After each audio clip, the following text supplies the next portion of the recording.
গত কয়েকদিন ধরে ছৈলেংটা এডিসি আয়েশ কার্যালয় এবং আশেপাশের বহু বাড়িঘর সম্পূর্ণভাবে জলমগ্ন হয়ে রয়েছে। এর ফলে দাপ্তরিক কাজকর্ম মারাত্মকভাবে ব্যাহত হচ্ছে এবং সাধারণ মানুষ চরম দুর্ভোগের শিকার হচ্ছেন।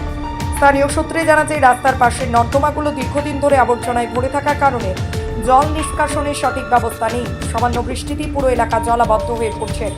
অফিসে আসা সাধারণ মানুষ থেকে শুরু করে স্থানীয় বাসিন্দারা প্রতিদিন নানা সমস্যার সম্মুখীন হচ্ছেন।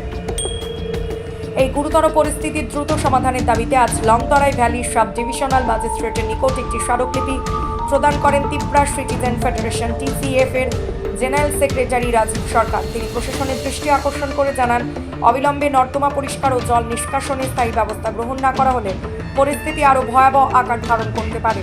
পাশাপাশি সাধারণ মানুষের সাথে দ্রুত কার্যকর পদক্ষেপ নেওয়ার জন্য প্রশাসনের কাছে জোর দাবি জানান তিনি।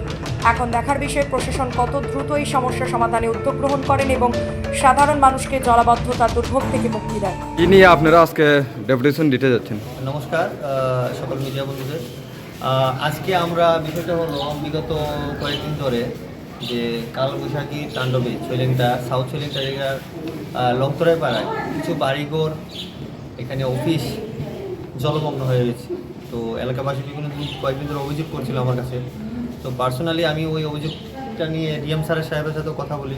তো উনি SDM সাহেবের সাথে কথা বলতে আমাকে বলেন। তো আজকে আমি SDM সাহেবের সাথে কথা বলি এই বিষয় নিয়ে।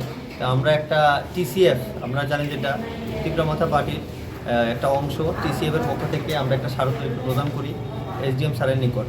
তো উনি আমাদের আস্থা দিয়েছেন যে যত তাড়াতাড়ি সম্ভব এই সলিউশন করবেন।